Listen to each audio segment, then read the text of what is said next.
In the quiet city of Langos, all was calm. Days were bright, nights were dark.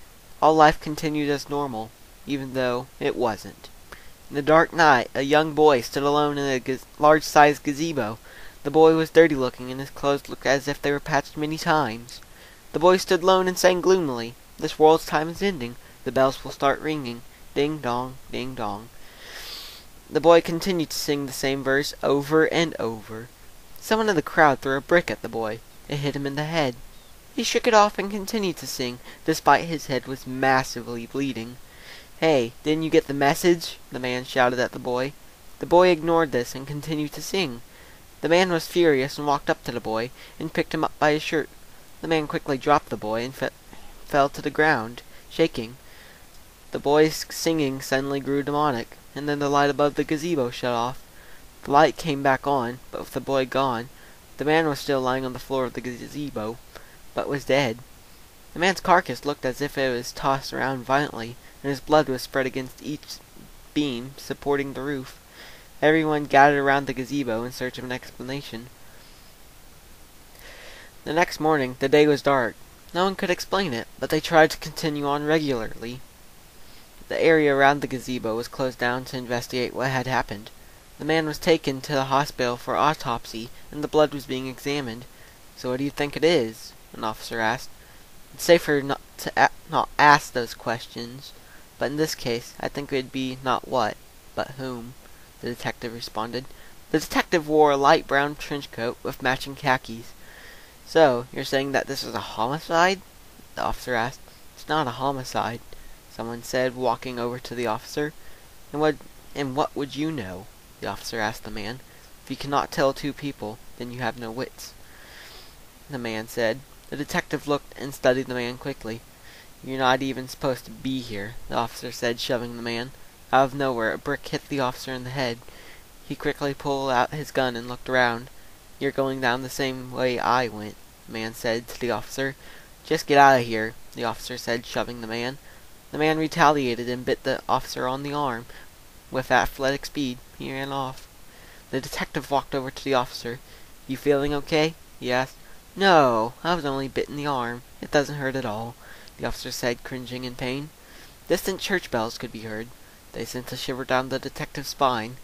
The officer began to panic. "I'm bleeding green," the officer shouted. An echo surrounded the detective. "This world's time is ending. The church bells will start ringing," the detective whispered. In the town, all was no longer calm. Everyone was panicking. Everyone was being bitten and dying, but before they hit the ground, they instantly came back to life with only one will: to kill. However, a band of 3 people had taken to exterminating the infected. Guns were being fired and killing off the infected people. However, the living population was decreasing rapidly, and the infected population was increasing. "There's too many," Dalvin cried out to his teammates. Dalvin was the strongest of the trio. He had short brown hair. "Keep pushing them back," Aunt Thestia ordered, shoving an infected off of her and shooting it. Aunt Thestia was the only girl in the trio. She was young and athletic with long black hair. "We need to take cover," Trant said. Trant was skinny and had black hair. "Where, though?" Aunt Thestia asked. "Over in that building," Dalvin said, and ran to a building with its door knocked off. Aunt Thestia and Trant ran in after him. "Check this place for 3 things: supplies, safe place, and," Dalvin said, interrupted by the click of a gun, "people," the detective said, finishing Dalvin's sentence. Dalvin quickly turned around and pointed his gun at the detective. "How do we know you're not infected?" Dalvin asked, trembling. "Infected don't carry weapons," the detective said. "That's a lie," Trant yelled out. "This isn't the same person," Aunt Thestia said. "Good. We have that sorted out," the detective said, tossing his gun into the air and letting it fall to the ground.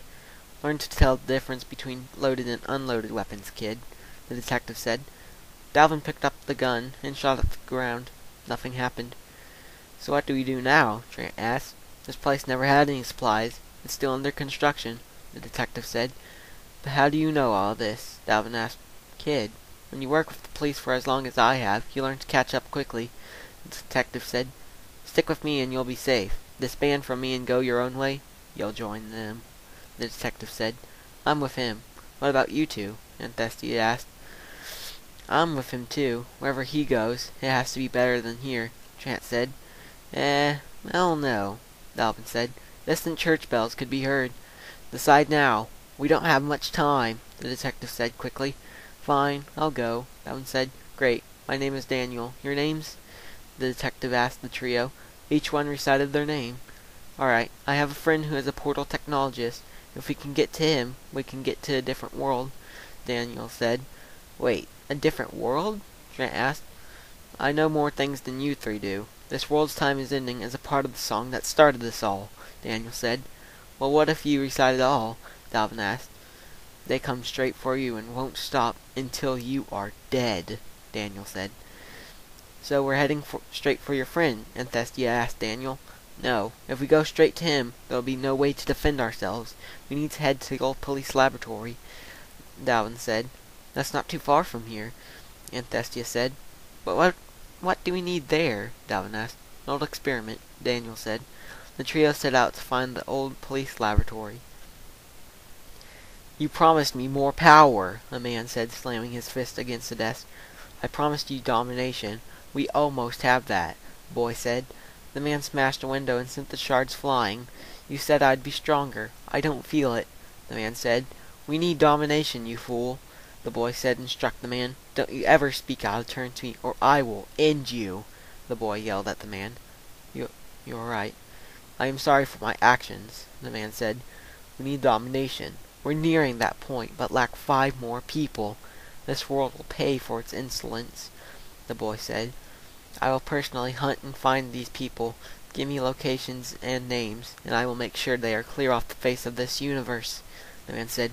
Fool! They are trying to get to a different world that, if we were to enter, its inhabitants would tear us to shreds, the boy said. I shall stop them at all costs, the man said. The trio walked inside the police laboratory. So what is it that we're looking for? Dalvin asked. It'd be hard to describe it, since you were in the Archean tactical training. You guys should go ahead and stock up with what you can find, Daniel said, looking in cardboard boxes that had changed color due to the dust.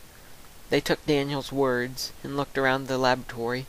I don't even know what half this stuff does, Anthestia said, picking up a large black mace and examining it. I wonder what this is for, Dalvin said, picking up a device with an oculus. Maybe I could tell you, someone said. That would be great, Dalvin said, and turned around. Behind him was a man that had a brutish physique and a malicious grin. Anthestia quickly noticed the man and picked up the large black mace. Dalvin, catch, she called out to him and tossed the mace to him. He caught it and slashed at the face of the man. He looked back at Dalvin and said, This is the part where you die, and struck downwards at him. He sidestepped and ran. Dalvin continued to run with the man behind him. On my tail, Dalvin cried out, turning behind him and shooting. The man sprung forward at Dalvin and pinned him to the ground. He raised a fist high.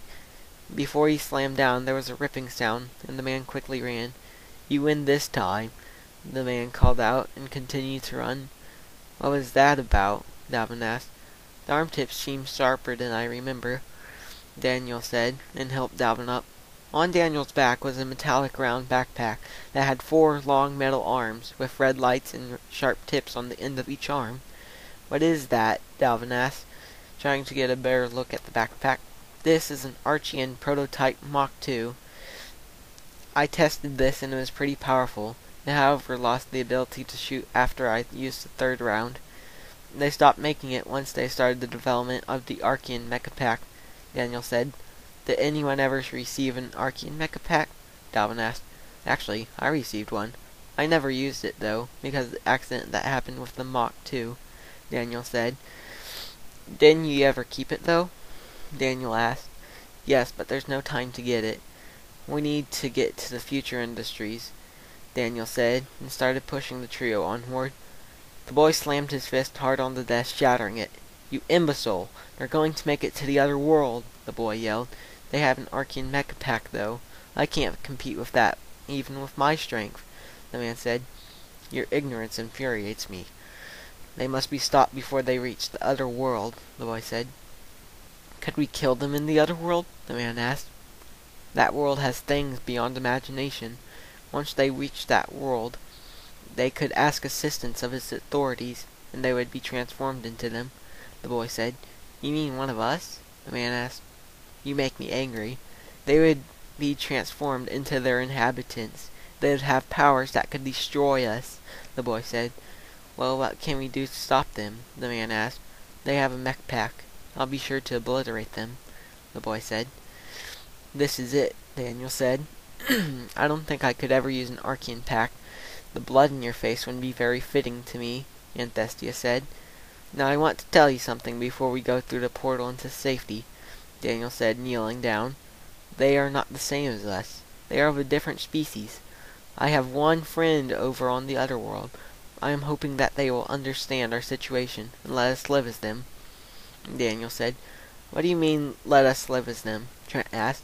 It'd be too complex to explain at the moment, Daniel said. The trio walked into the laboratory to find it was completely destroyed.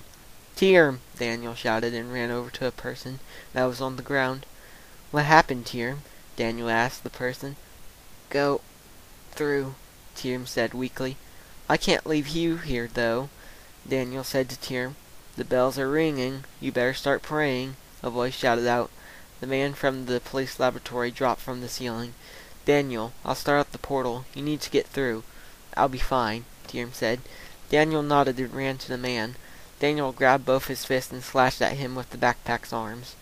You can try all you want. You will never win, the man said, and with fatal strength flung Daniel back, and he hit the wall hard and fell to the ground. Bring him down, Trent cried out and began shooting at the man.